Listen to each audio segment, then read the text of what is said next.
السلام عليكم ورحمة الله وبركاته. أسعد الله أوقاتك بكل خير. إذا أول مرة تزور قناتي اسمح لي أرحب فيك. أنا علي سليمان، وفكرة القناة هي اللي أحاول أقرب لك قدر المستطاع شكل الحياة والمعيشة في المغرب، سياحيا ثقافيا واجتماعيا وتجاريا. إذا كنت مهتم بالمحتوى شرف لي بالضغط على زر الإعجاب واشترك في القناة، ولا تنسى تفعيل الجرس. صلي على محمد ويلا نبدأ.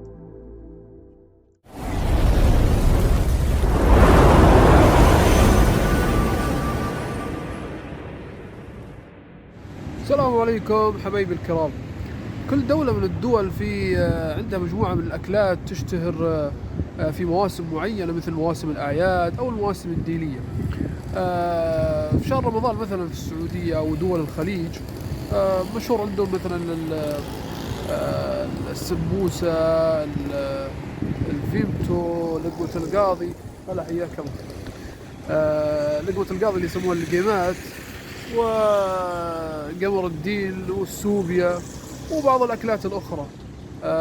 في المغرب أيضا أكيد بطبيعة الحال عندهم مجموعة من الأكلات اللي يعني تشتهر في شهر رمضان الكريم.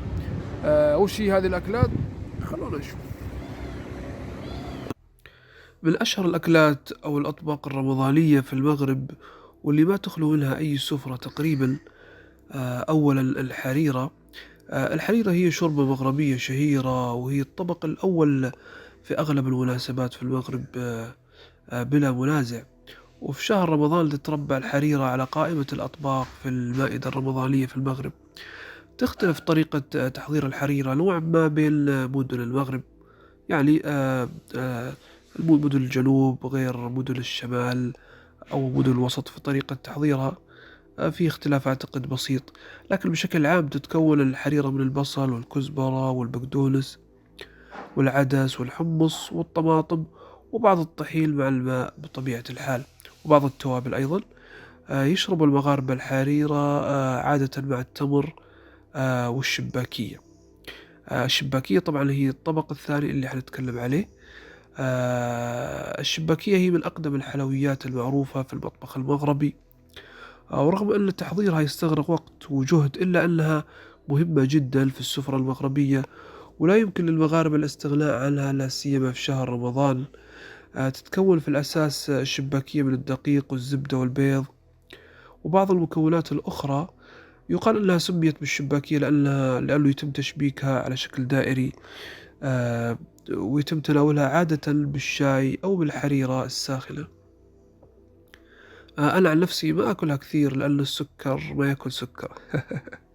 لا أمزح. بس يعني أنا مش من عشاق السكريات بكثرة. الطبق الثالث هو السفوف، والبعض يسميه السلو. يعتبر السفوف من الحلويات، ويتكون من الطحين المحمص واللوز والسمسم والسكر والزبدة ومكونات أخرى. السفوف من الأطباق الرئيسية أيضا في كثير من المناسبات، ولا يكاد يخلو بيت في المغرب من السفوف تقريبا. ميزة السفوف أنه يدوم مدة طويلة بدون ما يخرب، عشان كذا يتم إعداده بكميات كبيرة ويستهلك على مدى أشهر. قديما وربما حتى الآن أعتقد الحجاج المغاربة يأخذوا السفوف معهم لرحلة الحج، لأنه يدوم مدة طويلة وأيضا يمد الجسم بالطاقة والغذاء. يتم تناول السفوف عادة بعد الوجبات مع الأتاي أو الشاي المغربي. البطبوط هو الطبق الرابع، وهو نوع من أنواع الخبز المغربي. آه، لكن أكثر ما يميزه عن الخبز العادي تقريبا هو أنه يضاف له السميد، وأيضا يكون هش وأسفلجي نوعا ما. ممكن يتم تناول البطبوط لوحده مع الشاي، أو يكون محشي ومعمر مثلا بالدجاج أو الجبن، أو أي خلطة أخرى، وهذا يعتمد على الذوق والرغبة. طاوة الحوت أو السمك في الفرن هو الطبق الخامس في هذه القائمة. طبعا جميع الأكلات اللي أنا ذكرتها قبل شوي هي أطباق ثانوية رغم أهميتها طبعا. لكن طاوة الحوت يعتبر يعني كوجبة رئيسية. طبعا ما في شيء يميزه في التحضير إلا أن المغاربة يحبوا هذه الطريقة، تحديدا في إعداد السمك، وهو السمك في الفرن. الشعب المغربي من الشعوب المحبة للسمك، لا سيما السردين، وهو الأكثر استهلاكًا. ولا تكاد تخلو السفرة الرمضانية في المغرب من السردين أو السمك بشكل عام. الطبق السادس البغرير، وهو من الأكلات الجميلة اللي تعجبني أنا شخصيًا، وهي أشبه بالفطائر الدائرية.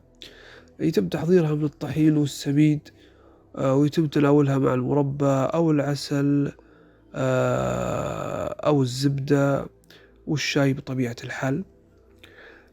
أخيرًا البريوات، وهي نفس السمبوسة تقريبًا في الخليج، لكن تختلف عنها في العجين المستخدم في التحضير وأيضًا في الحشوة.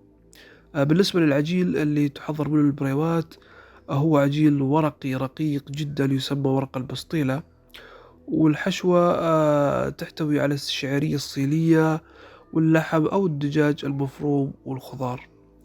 وأيضًا ممكن تكون حشوة حلوة باللوز. هذه كانت لمحة سريعة عن أشهر الأطباق الرمضانية في المغرب. وفي الختام باسألكم سؤال: إيش الأكلة الألذ بين هذه الأكلات، أو إيش الأكلة اللي تتمنوا تجربوها بينها؟ حانتظر إجاباتكم في صندوق التعليقات. صلوا على محمد، وفي أمان الله.